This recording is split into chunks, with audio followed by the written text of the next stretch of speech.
ఇప్పుడు ఇప్పుడు జగన్మోహన్ రెడ్డితో ఆ రాష్ట్రంతో మనకేంటమ్మా? ఆ రాష్ట్రంతో జగన్మోహన్ రెడ్డితో మనకేంటి?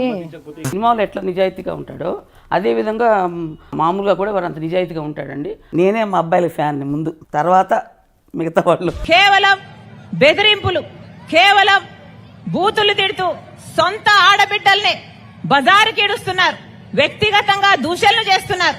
ఇదే చేతనైంది కదా మీకు? నా తమ్ముడికి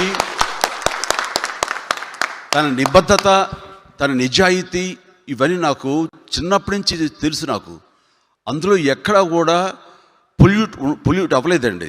అంతటి నిబద్ధత ఉన్నటువంటి నాయకులు మనకు రావాలి. వాళ్ళు ఏ పక్షాన ఉంటారు, ఎటు ఉంటారు, ఎలా ఉంటారు అనేది భవిష్యత్తులో ప్రజలు నిర్ణయిస్తారు. బట్ అలాంటి వాడు రావాలనే నా ఆకాంక్ష. దానికి డెఫినెట్గా నా సపోర్ట్ ఉంటుంది. తను ఎమర్జ్ అవుతాడు, ఫ్యూచర్లో బెస్ట్ నాయకుడు అవుతాడు. ఏమో ఏలే అవకాశం ప్రజలు తనకి ఇస్తారేమో నేను భావిస్తాను. అలాంటి రోజు రావాలని కూడా కోరుకుంటున్నాను. ఇప్పుడు షర్మిల వాళ్ళ నాన్నకు పుట్టలేదు అంటే ఎవరి గురించి మాట్లాడుతున్నారు? It is really bad. ఎవరి గురించి మాట్లాడుతున్నారు అండి? అది తెలిసి కూడా కొడుకు ఏం చేస్తున్నాడు? కొడుకే కాదు కదా, ఒక లీడర్ కూడా కదా. ఆయనకు ఒక రెస్పాన్సిబిలిటీ అంటూ ఉండదా? ఎలాంటి సహకారానికైనా నేను ముందుకుంటాను first, because it is my బాబాయ్.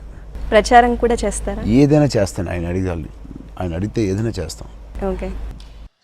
ఈరోజు రాజశేఖర్ రెడ్డి గారి కుటుంబం చీలింది అంటే అది చేతులారా చేసుకున్నది జగనన్న గారు. దీనికి సాక్ష్యం నా తల్లి విజయమ్మ, రాజశేఖర్ రెడ్డి గారి భార్య. ఇది ఇంతకు ముందర కూడా చెప్పానండి, మళ్ళీ చెప్తున్నా. ఒక కార్యకర్తగా ఎంతైతే సపోర్ట్ చేయాలో అంత చేస్తాను. మై ఓన్లీ థింగ్ ఇస్ మా కళ్యాణ్ పోటీ చేస్తున్నారు, సో నా సపోర్ట్ అయితే ఉంటుంది, అది 100% ఉంటుంది. నార్మల్గానే మా బాబాయ్ కొడుకు ఎంత పక్కన పెట్టినా I have a sense of connect with that person. His political ideology. Always be there as a family. But as an individual also, I feel that I should support a person who I believe, whose ideologies I believe in. చాలా సార్లు criminal cases లో మనం వింటూ ఉంటాము, are టీవీలలో చూస్తుంటాం, హంతకులు మన మధ్యనే ఉంటారు, but we don't realize it. This was one of those things we did not even realize that. ఏదో కెరీర్ అయిపోతూ కొంతమంది పాలిటిక్స్ లోకి వస్తారు, అది కాదు. ఇది కెరీర్ అయిపోయిన తర్వాత రాలా, నంబర్ 1 పొజిషన్ లో ఉన్నప్పుడు వదిలేసుకుని వచ్చారు. అలాగే వారు పవన్ కళ్యాణ్ గారిని చాలా మంది చాలా మాటలు అంటుంటారు, టీవీ చూస్తూనే ఉంటాం, ఎవడెవడో ఎక్కి ఏదేదో మాట్లాడుతూ ఉంటారు, అమ్మ ఛానల్ ఉంది కదా అని.